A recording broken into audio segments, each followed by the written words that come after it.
What is up, gamers? Today we're going to be repairing a Nintendo DS Lite with a bad touchscreen. This applies to every single DS model out there, from the original DS, from the DSi models, from the 3DS models, from the 2DS models, the new 3DS and 2DS models. Every DS this applies to. It all uses the same technology for the bottom touchscreen, which is a digitizer. The digitizer piece is totally separate from the bottom LCD. It's a totally different piece altogether, but they calibrate so that they basically work as one. So we're going to go into PictoChat here, and I'm going to show you exactly what's wrong with this touchscreen. It will not calibrate. It tries to calibrate indefinitely. So if you see, I click the G, it's actually the H, and I bring it up here, and it's very inaccurate. It waves all around. So this touchscreen won't even calibrate, and there's a lot of different types of bad touchscreens. The fix that I'll show in this video will fix every single one of these bad touchscreens, whether it's inaccurate like that, or we have this DS here, or the touchscreen does not even work. It does not do anything. We got this DS here whose touchscreen, the sensitivity does not work. So as we see, if I pick up this character right here and I drag it over, it does not work. This will fix that. And then there's this touchscreen here where if you go to calibrate it, it'll take a couple of times. Okay, so there we go. So this one works, but over here on this side, that one does not work, and this one does not work, but it works when I move my pen over to the right of them. Now, in some scenarios, you may be able to get away with calibrating it a certain way. So let me show you. This DS will not calibrate it. I've already tried, but you can try this with your DS. If you're getting the same problem, you may be able to fix that. So touch this one spot on, and then for this one down here, you want to hit a little to the left of it, like right there. Okay? And then you want to hit this one in the center. And you're going to want to do that until it'll calibrate. Now this one will do this indefinitely. So for this DS, that little fix won't work. But it's worth a shot for you if what problem you're having is what this DS's problem is. Let's get on with the repair. So I'll need to replace all of those guys as touchscreen. But I'm going to be only doing this one for this video. Tools required: a Y-head screwdriver and a Phillips head screwdriver. These are electric screwdrivers. Since this is my job, I do this a lot. It saves me a lot of time. Some tweezers to get these rubber pads out. I recommend you have a spudger. These cheap plastic blue ones work fantastic. You could also use a guitar pick if it's thin enough. And lastly, you will need your replacement digitizer. This is the part that's going to replace your old defective part. It will work like new. It will be as accurate as new. The sensitivity will work perfectly, and it'll look like new. So if you remember the scratches on this pink DS's screen, those will be gone. The screen will look like brand new. So this is the last piece you'll need. I buy them in bulk off of AliExpress, and I sell them for very cheap on my website. You can get them paid and shipped $11. They'll ship the very next day. So if you're interested in that, I'll link them in the description. I highly recommend these ones. There's a lot of different sellers on AliExpress and on eBay that sell different quality digitizers, and a lot of them have been cloudy. A lot of them, their adhesive hasn't worked very well, but these, the adhesive is fantastic. They're crystal clear like factory Nintendo, so I highly recommend these. If you want to get one off my website, I will have them linked in the description, and I will ship them the next day. And now you're ready to disassemble. So if you have the GBS slot cover, first thing, get that out of there. And then you can use your pick. I like to put it in between here, and then I kind of just lift it up out of there. We can get the battery door out with our Phillips screwdriver. Just comes out like that. And now the battery, there's a little pull thing right here. So now there's two lime green longer Phillips screws right here that we take out. See how they're lime green and a little longer than the other two. And now these two, this one holds the shell in, and this one holds the motherboard in. And see how this one is silver and a little shorter. Do not mix up those screws. And now there's three long silver Y screws here, here, and here. Longer and silver. And then there's a black one up here by the cartridge.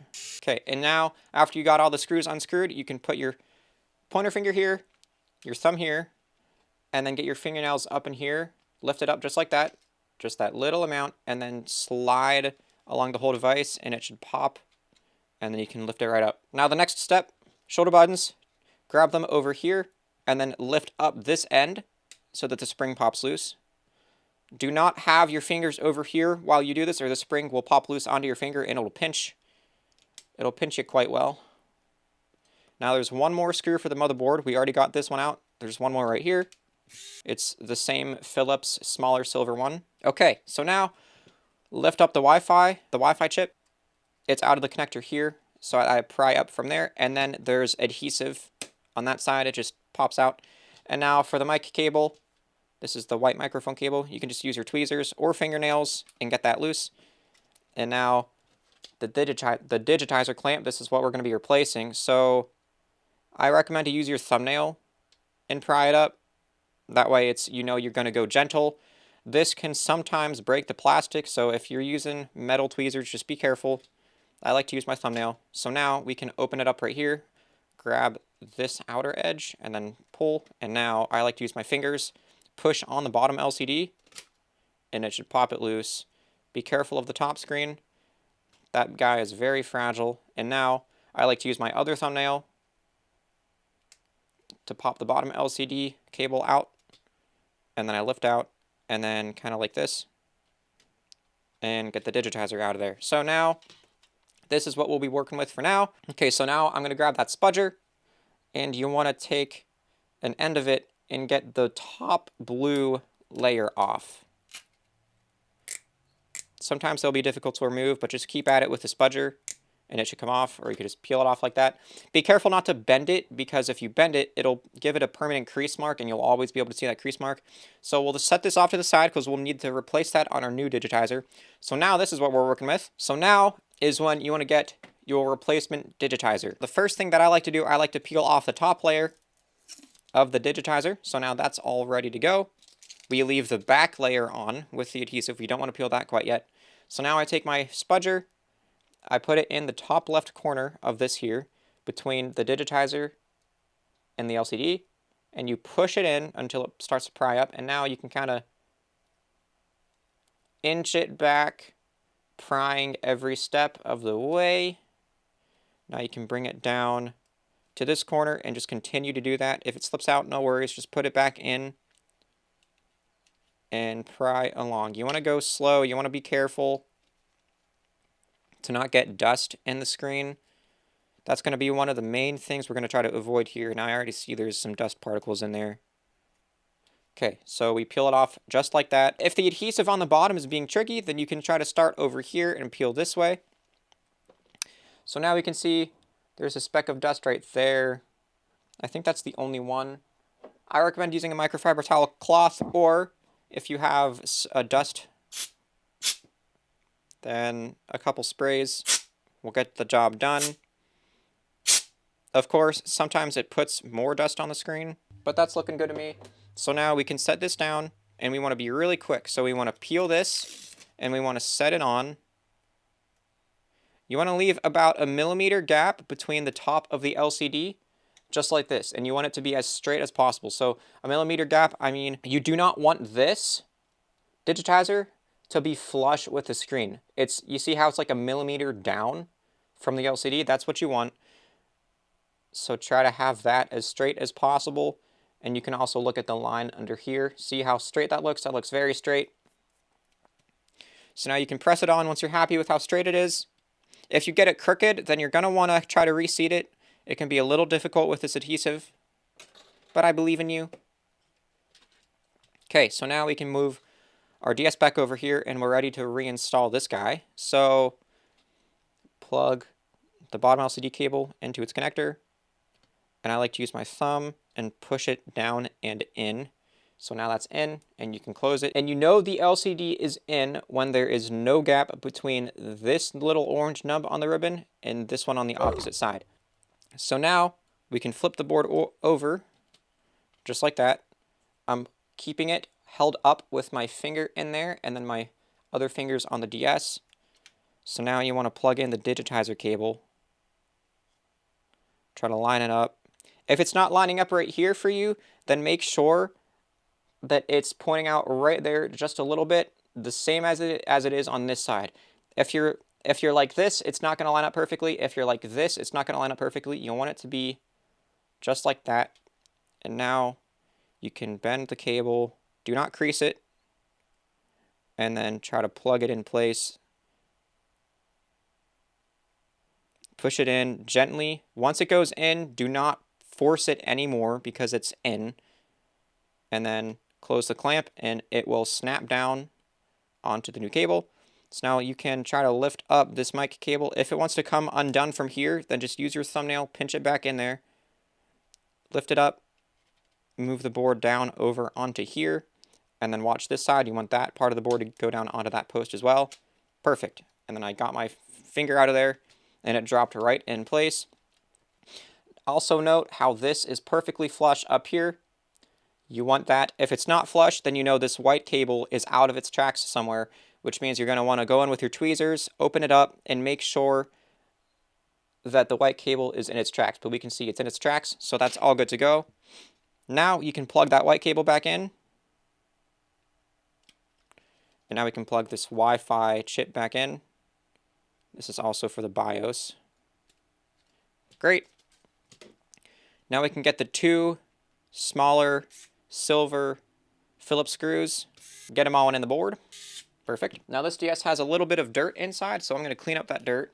Just clean up all the outer edge. If you have an ice blue DS, a coral pink DS, or a white DS, or even the limited edition lime green DS, there's likely dirt built up in the sides there. So I like to go in and clean it up. It'll make it look like new. The next step is the shoulder buttons. So if you took them out like me, you let them sit just like this. So you pick them back up. You want to hold them by the spring so the spring does not fall out. And then I like to turn my DS this way for this shoulder button. Make sure that black cable is in its tracks. And I put this metal rod right where it belongs. And I drop down the spring here. And then you hold it with your finger while you move this. Now this will be spring loaded, so just be careful. Move the shoulder button into its place. And then it'll snap in. And you can see it clicks just fine. So now I turn the DS this way. I grab the other shoulder button, and I do the same thing. Put it in its post.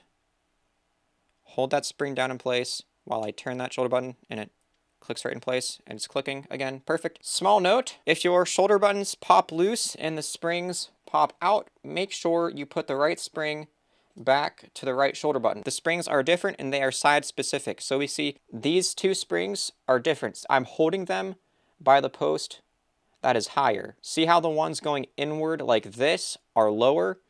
That means you want this one on this side and this one on this side. Otherwise, if they get mixed up, then the higher spring is going to try to be put between these posts, which it's going to be too high, so it's only ever going to click out. That'll never work, and it can leave some people quite frustrated. So just make sure you have the right spring with the right shoulder button. So now, make sure your volume switch is all the way down. See, that would be up. Now it's down. Make sure this one is all the way down, and make sure your power switch is all the way down. Otherwise, if it's like this and you try to close it on the DS, it'll break the power switch. It's very fragile. Be very careful of that, so make sure that's down. And I like to hold them in place with these two fingers as I put it on the console, and then you can just snap it on. So sometimes this will take a little bit of force. I like to put my thumb here, my hand there, and it snaps right on. So I left all my screws in place, but just remember the lime screws go up top, and then the silver Phillips screw goes right here. If you put a lime screw here, here, or here, then it will leave a mark and a crack on the DS inside of it when you open it up, and it will not look pretty. So just make sure you use the right screws in the right places. And then the three longer Y screws here, here, and here. These ones. And then the black one. Try to be careful with the black one because it scratches easily, and then it's not black anymore, and it kind of looks bad. So now, the rubber pad. This DS only had one, so let's go fish for a second, guys!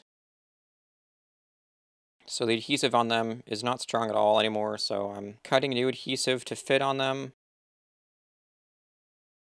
Okay, once your rubber pads are back in and secure, now you can get your battery back on, and I'm going to clean the battery compartment around the top edge here, because dirt can just accumulate over the years and it looks bad, and same for the battery door. Just going to get this cleaned up real quick, and now you can put that right on top, and now screw it back down with your Phillips screwdriver.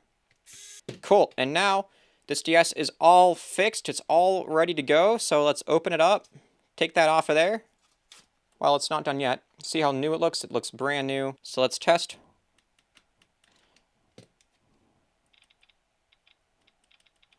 Working great. If yours is inaccurate, that is A-OK.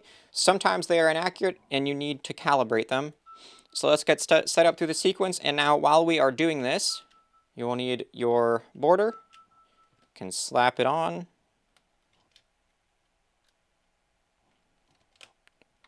And just like that, looking like new again. Every time you pull a DS Lite battery, it will factory reset it, so you'll need to reset your DS back up. So now let's go into the settings and let's calibrate it.